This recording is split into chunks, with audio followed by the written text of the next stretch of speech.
Welcome to Moonstone Update. I'm Mark Beshard, the Managing Editor of Moonstone Publications. Here's a look at some of the stories we've covered over the past week, but first, please hit the subscribe button and share this video with your friends and colleagues. The FSCA has published proposals on how to tackle the problem of unclaimed assets, which are approaching 90 billion rand across the financial sector. One of the key proposals is the establishment of a central fund into which all unclaimed assets must be transferred. An alternative proposal is that financial institutions transfer unclaimed assets into the National Revenue Fund. Moonstone Compliances recently launched Employment Law Service will host its first webinar on October the 5th. Session 1 will focus on the recently gazetted code on workplace harassment.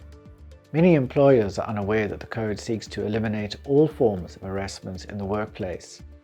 The second session will tackle the thorny issue of the grounds on which an FSP can rightfully debar a representative. The booking details are below.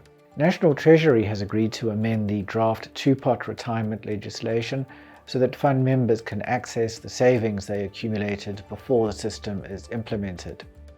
This was one of the key changes to the draft bill announced by Treasury this week. Treasury said it will consider allowing members to make a once-off transfer into their savings pot of the retirement savings they have accumulated prior to the implementation of the two-pot system. Consumers are foregoing risk and savings policies as steep increases in the cost of living bite, says the Association for Savings and Investment.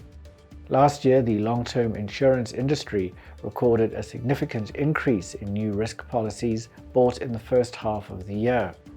Although consumers bought 4.4 million new risk policies in the first 6 months of this year, lapses and claims resulted in the number of in-force recurring premium risk policies dropping to 34.2 million by the end of June.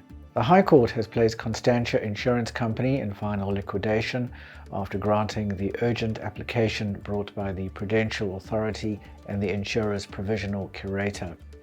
In its liquidation application, the authority said Constantia's financial position was markedly worse than what it had been led to believe when the curatorship order was granted in July. The ombudsman for long-term insurance received fewer chargeable complaints in the first half of this year compared with the same period last year, when the number of complaints reached a record high in the wake of COVID. Complaints resolved wholly or partially in favor of complainants dropped by 5 percentage points. Despite this, the Ombud recovered some 29 million rand more for consumers in the first half of this year than in the same period last year. The FSCA has announced that the significant owners of FSPs must now comply with the honesty and integrity requirement from which they were previously exempted. In addition, they need to follow the prescribed procedures for assessing and reporting on fitness and propriety. The exemption from the competence and financial standing requirement remains in place. That's all we have for this week. You can read these stories and many more on our website, moonstone.co.za. Until next time, here's wishing you all the best from the team at Moonstone Information Refinery.